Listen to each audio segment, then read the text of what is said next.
And thank you UPDA 2023 for inviting me. The talk is on intermittent fasting and diabetes.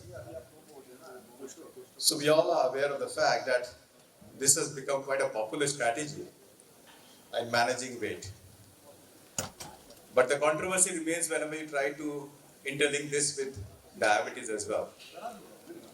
Now, will intermittent fasting, which is not a dietary pattern, it's more an eating pattern, will be able to address or manage diabetes?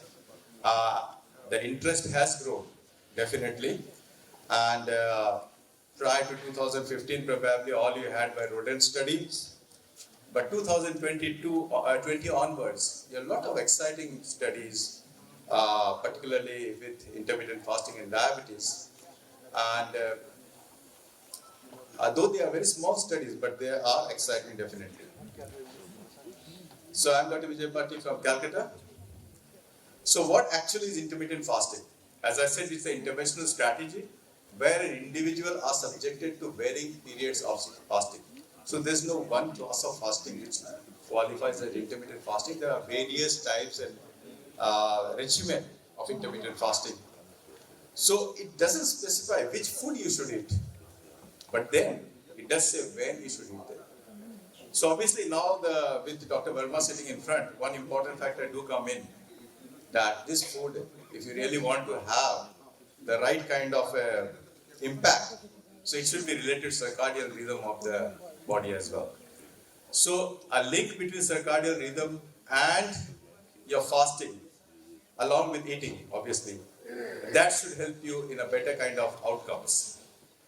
So intermittent fasting is an eating pattern that cycles between the period of fasting and eating, and it's currently very popular. Obviously, you have certain evidence-based health benefits, and you have also better adherence than any other methods. So as I said, this is not a diet but an eating pattern, and the commonest which we follow is 16 hours fast, right? 16 is to 8. So is fasting new actually? No, it's have been there for since human evolution, and human has evolved to be able to function without food, because that has been the way of life if you just go to the evolutionary tree. So it's more natural than eating rather. So fasting is more natural than eating the whole day. And now it is basically, you can see that in various other, you can see them in religious or spiritual reasons, you will see different types of fasting. But do they qualify that to be intermittent fasting? Or should we actually, in order to get the outcome, should we not correlate with calorie intake as well? So fasting with calorie restriction probably will be a better option if you try to manage diabetes. So why there are various varieties, as I said, as far as intermittent fasting is concerned. That could be alternative fasting, every other day fasting, where actually you eat only every other day, 36 hours fast from dinner on day 1 until breakfast on day 3. Fasting on 2 non-consecutive days per week. Modified fasting regimen, that is allow water, coffee, or those who have limited calories of less than 20%. The warrior diet, where you skip breakfast and lunch, have a large meal per day. Would you really advise that? That again is a big question mark. And then you have the variation of all these various varieties. So you have intermittent fasting, but then you have normal eating resumed on non-fasting days. So again, the evidence, or theoretically, what would you reason out? Basically, what you will say that definitely, if you have normal eating or overeating on any other day, whether it's going to help as far as weight reduction or glycemic control is concerned. Because here then you have to try mix them with calorie restriction as well. So that again has been talked about, and various institutions have actually tried to mix both intermittent fasting with calorie restriction. But there are various studies which definitely points to the fact that time restricted intermittent fasting does reasonably well vis-a-vis calorie restriction. So this is important very fast. You are more worried about your protein breakdown. but it takes about 36 to 48 hours before the protein starts breaking down. So definitely you can always fast for 36 to 48 hours, and that's not going to have much of an impact on protein breakdown. So again, coming back to the most popular method as far as intermittent fasting is concerned, if you just look at this particular site, that do not compensate by eating much, but eating more. That's again very important when you are undertaking any of these popular methods as far as intermittent fasting is concerned. Do not overeat on the other normal days when you are eating. So the most popular method is lean gain protocol, that is 16 by 18 methods, where you skip the breakfast and restrict your daily eating period to 8 hours, such as between 1 to 9 p.m. Then you fast for 16 hours in between. So this is the most popular and has been adopted as a reasonable strategy. Though the work on them are still limited, we need long-term kind of studies in order to get to the outcome for a sustainable weight reduction as well as sustainable glycemic control. Then you have the eat, stop, eat. It involves fasting for 24 hours, once or twice a week, for example, by not eating from dinner one day until dinner the next day. You have 5:2 diet. With this method, you consume only 500 to 600 calories on 2 non-consecutive days of the week, but eat normally the other 5 days. But the most popular happens to be 16-18 methods, and it's because most sustainable, more compliant. So what does intermittent fasting? Actually, the whole concept is reduction as far as helps in increasing the insulin sensitivity. So if you eat food, it increases insulin and it helps in fat storage in liver. But if you are fasting, definitely it decreases the insulin. Your insulin sensitivity also increases, and also it's actually helps in synchronizing the gut microbiota, which is talked about presently in obesity, and that is how the intermittent fasting works. So wherever you are fasting, actually, there is a fat loss due to reduced insulin. Insulin increases the fat, and whenever you are fasting, you will be having the reduction as far as fat is concerned. So basically, it's the metabolic switch we see. We actually consume the energy source as carbohydrates or glucose. Now you have a metabolic switch from glucose to fat, and that is what actually helps in glucose regulation as well as modernizing the inflammatory markers, and that ultimately help in managing diabetes. What we have seen in various studies that if you have a time restricted intermittent fasting, probably that also helps in calorie restriction, and that again will reduce, will have less of reactive oxygen species, and that will definitely help as well. Autophagy is another modality which intermittent fasting does. They remove the damaged cells and mitochondria, and as a result, this is known as mitochondria means mitophagy. And along with that, what has been studied upon by various literature available, that intermittent fasting do help in cancer management, and they do help in basically stabilizing the immune system as well. So obviously, circadian rhythm, as we go back, obviously the insulin's increase and the growth hormone increase. These are what we see is more commonly seen at the later stage of the day, and as a result, your chances of you having more insulin resistance is high. And so if you have intermittent fasting, probably the insulin sensitivity will improve, and the insulin drops drastically. So that means lower storage of fat. There is, as we talked about autophagy, there are chances of you having cellular repair done during intermittent fasting.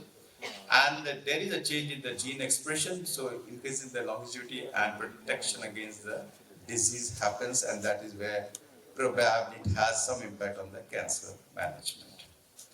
Now, obviously, there is an imbalance which goes on between two major hormones, that is leptin and ghrelin. And the ghrelin is the one which is of concern when it remains unsuppressed. it will lead to obesity. So wherever you have this kind of dyssynchrony between these two particular hyperlipid leptinemia and hyperinsulinemia, you will have the ghrelin unsuppressed, and that will lead to obesity. So intermittent fasting probably has a role here in having some kind of modification as far as ghrelin activity is concerned. So intermittent fasting, as we suggested, that he probably along with calorie restriction definitely should work better. But what we have seen with time restricted intermittent fasting, that it eliminates hunger and craving and thereby normalizes ghrelin. So there's no appetite there as well. Now, all I said was definitely more theoretical, you would say, but do we have really evidence as far as intermittent fasting and diabetes is concerned? We have lots of them, but all of them are very small studies. I'll take you through some of those which have gained importance, and most of them are post-2020 studies. So let's look into this JAMA Network Open this paper, where they looked into the effect of time-restricted eating on weight loss in adults with type 2 diabetes, which is a randomized controlled trial. And I'm just going to the inference. Basically, what they suggested that time-restricted eating may be as effective alternative strategies to calorie restriction for lowering the body weight. But still, as far as HbA1c control in this particular study was concerned, which involved only about 75 adults, was not that significant. So definitely weight loss, it had an impact on weight loss, but as far as glycemic control was concerned, it didn't have much of an impact. Now, this another study, which is a review article. Is there a role in the treatment of diabetes, intermittent fasting?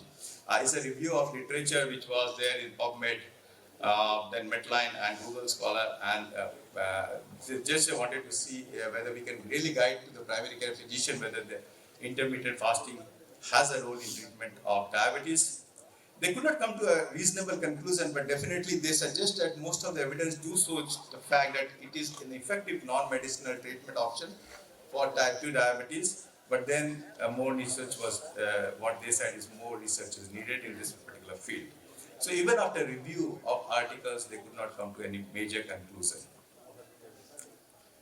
The third such paper what was there in Nature Medicine, that is intermittent fasting plus early time restricted eating. Now this early time restricted means only a 4-hour time period, at 8 to 12, where you have the eating and thereafter you are fasting, versus calorie restriction and standard care in adults at risk of type 2 diabetes. Those who are at risk of type 2 diabetes, if we try to incorporate this particular eating pattern, that is early time restricted eating, vis-a-vis the calorie restriction, the outcome was definitely better, and it definitely improved to better improvement as far as postprandial metabolism in adults who are at risk of developing type 2 diabetes.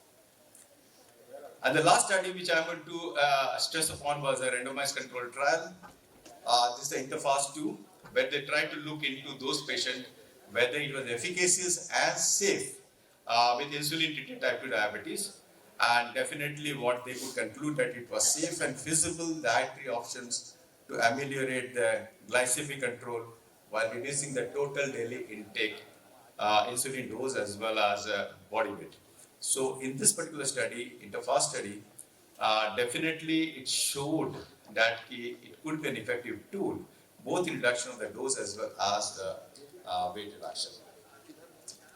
So these are some of those studies which I tried to show you that though they are very small studies ranging from 3 adults to 75 adults, but they did show some sign of positivity as far as intermittent fasting is concerned in management of diabetes. So if you just look at the benefits of fasting, all of you are aware of that, and the most important probably is weight and body fat loss, and along with that lowering the blood insulin and sugar levels, and increase also lowering the other metabolic markers as well. So activation of cellular cleansing, this is again a theoretical aspect, but that can be taken up later, and because this autophagy which was talked about, and which actually helped in the person getting the Nobel Prize in Medicine 2016, which is a much talked about mechanism, particularly related to the cancer management. And this need to be looked into, and more papers are there present now, which really points to this particular mechanism, that is activation of the cellular cleansing. So, but what is more important is that even when you advise intermittent fasting, one should be aware of the fact that it should be done under medical supervision. A medical person should be involved in advising this particular way of fasting, because what you need to know is that you have to have more blood glucose monitoring along with probably modification of the anti-diabetic pills. So these are a whole range of anti-diabetic medication which we use, and probably almost all of them will need some kind of modification whenever you're planning out the intermittent fasting. So I'm not going to the whole list, but definitely it could be oral medications or insulin, all has to be modified both in dose as well as in time. So to conclude, I would say eating healthy is simple, but it can be incredibly hard to maintain. And one of the major obstacles is that all the work required to plan for and cook healthy meals. Intermittent fasting is probably the simpler thing, where you don't have to really worry about what to cook and where to cook, because it is the fasting, the eating pattern which you have to plan out. So that is why it becomes more popular, and the major benefit definitely is makes the eating, healthy eating simpler. So fasting offers many unique advantages. When diet complicates life, fasting simplifies. When diet are expensive, fasting is free. When diet can take time, fasting saves time. When diet are limited, fasting is available everywhere. When diets have variable efficacy, fasting has unquestioned efficacy. Whichever may be, it may not be sustainable, but definitely has efficacy.